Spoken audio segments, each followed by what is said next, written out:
ஆட்சி அதிகாரத்திற்கு வந்தால் காட்சிகள் மாறும் என்பார்கள்.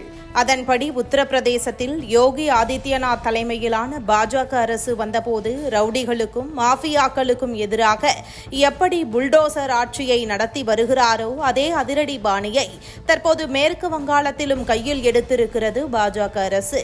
மேற்கு வங்கத்தில் சமீபத்தில் நடைபெற்ற சட்டப்பேரவை தேர்தலில் கடந்த 15 ஆண்டுகால மம்தா பானர்ஜியின் திரிணாமுல் காங்கிரஸ் ஆட்சி அதிரடியாக வீழ்த்தப்பட்டு முதன்முறையாக பெருவாரியான ஆதரவுடன் பாஜக அரசு அரியணை ஏறியுள்ளது. அக்கட்சியின் புதிய முதல்வராக பதவியேற்றுள்ள சுவேந்து அதிகாரி பதவியேற்ற முதல் நாளில் இருந்தே மாநிலத்தில் சட்டம் ஒழுங்கை நிலைநாட்ட அதிரடி வேட்டையை தொடங்கி இருக்கிறார். சட்டம் ஒழுங்குக்கு சவால் விடும் ரவுடிகளின் கொட்டத்தை அடக்க ரவுடிகளை காவல்துறையினர் உள்ளாடைகளுடன் பொதுவெளியில் அழைத்துச் செல்லும் அதிரடி சம்பவங்கள் தற்போது ஒட்டுமொத்த மாநிலத்திலும் குற்றவாளிகளுக்கு சிம்ம சொப்பனமாக மாறியுள்ளதுடன் சமூக வலைதளங்களிலும் காட்டுத்தீயாய் பரவி வருகிறது. ஹவுராவின் டாப் மோஸ்ட் குற்றவாளியாக கருதப்படும் ஆகாஷ் சிங் மீதான அதிரடி நடவடிக்கையை கூறலாம். அப்பகுதியில் மாஃபியா கும்பலை நடத்தி மிரட்டி பணம் பறித்து வந்த இவர் மீது ஏராளமான வழக்குகள் உள்ளன.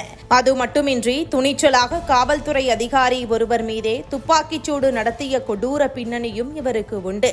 இந்த ரவுடி கும்பலின் கொட்டத்தை வேரோடு ஒடுக்க நினைத்த காவல்துறை தற்போது ஆகாஷ் சிங் மற்றும் அவருடன் தொடர்புடைய நபர்களின் பழைய வழக்குகளை கையில் எடுத்து அதிரடி விசாரணையில் இறங்கியுள்ளது. அதன்படி மாலி பஞ்சகரா மற்றும் கோலபாரி காவல் நிலையங்களைச் சேர்ந்த தீரமிக்க போலீசார் ஆகாஷ் சிங்கை விசாரணைக்காகவும் அவர் குற்றம் செய்த இடங்களை அடையாளம் காணவும் துப்பாக்கி ஏந்திய பலத்த பாதுகாப்புடன் நேரடியாக அழைத்துச் சென்றனர். இந்த நடவடிக்கையின் போது ரவுடிகளின் பந்தாவையும் கொட்டத்தையும் மொத்தமாக உடைக்கும் வகையில் ஆகாஷ் சிங் வெறும் பனியன் மற்றும் அரைக்கால் சட்டை மட்டுமே அணிந்த நிலையில் ஹவுராவின் முக்கிய பொது பகுதிகள் வழியாக போலீசார் முன்னிலையில் நடந்து அழைத்துச் செல்லப்பட்டார். இந்த காட்சிதான் தற்போது இணையதளத்தை ஒலுக்கி வருகின்றன. முன்னதாக இதேபோல் மற்றொரு முக்கிய குற்றவாளியும் பொதுவெளியில் உள்ளாடைகளுடன் அழைத்துச் செல்லப்பட்டார் என்பதும் குறிப்பிடத்தக்கது.